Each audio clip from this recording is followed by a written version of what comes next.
Мотивиран од првата изложба на бакарна плоча, односно икони на бакар, во 1998 година, јас одлучив да направам една друга изложба на сребрена плоча, насловена 33 Христос, тоа се годините на Исус Христос, живот за спас на човештвото, што значи дека со неговата смрт ја победи смртта за наше спасение. Да, се работи за резба на сребро, на сребрена плоча, се изработува со посебни длета, изработени со високо квалитетен челик и нормално избрусени во различни форми за да се добијат различни ефекти на сребрената плоча. Зошто тоа одлучив на сребро да го направам? Зошто го одбрав фактички среброто? Затоа што неговата врска е врзана со месечината, односно со женскиот принцип, за разлика од машкиот принцип, сонцето кој е врзано со златото. И тоа ми даде како дополнителен мотив за да ја направам таа изложба на сребрена плоча. Во моите микроекспонати, изработени се 33 години, како што реков, на Исус, кој ги живеел на земјата, до неговата маченичка смрт за спасение на човештвото. Тука се мотивите во сите овие дела, мотивите на Богородица, со Богомладенецот, портретно поставен Христос и неговото распетие кое најмногу е експлоатирано во уметноста на ренесансната, односно во источната позната како византиска или христијанска уметност. Овде морам да го спомнам покрај другите многу светски познати и признати бакрорезци или среброрезци, златорезци и така натаму.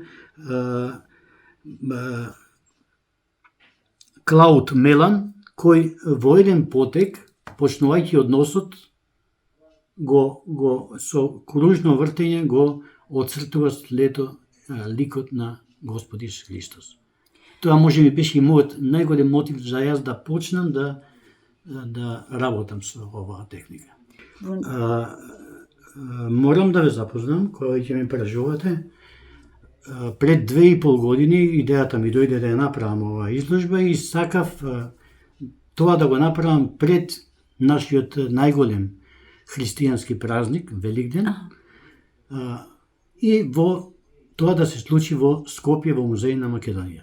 Јас бев таму, го замолив директорот, му ги покажав моите експонати, без збор кога ги виде, затоа што мислам дека ваква изложба е под прв вид во Македонија и пошироко, и благодарност до него ми дозволи, не 2-3 дена, јас побарав скромно, ми дозволи 10 дена, рече, ако сакаш и цел месец, заслужуваат ова да биде покажано на Скопје и пошироко.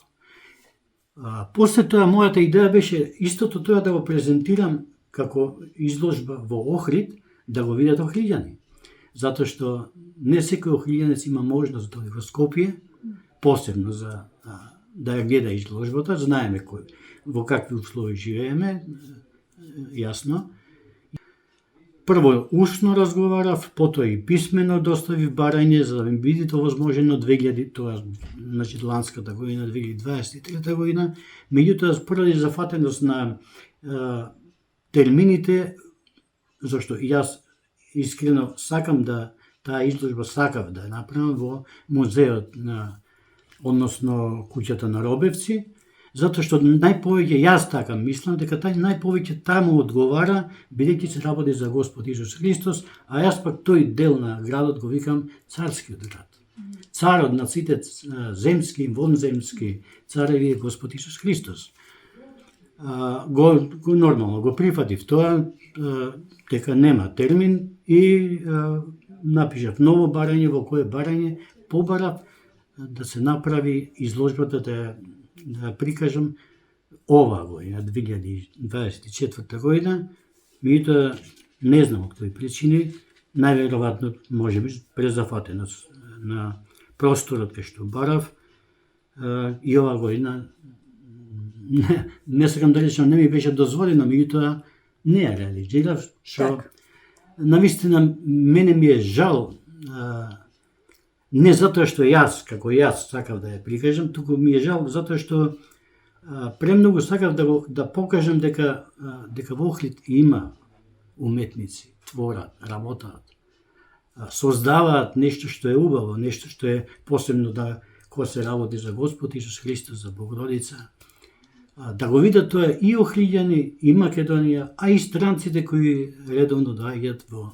нашиот царски град, како да кажем.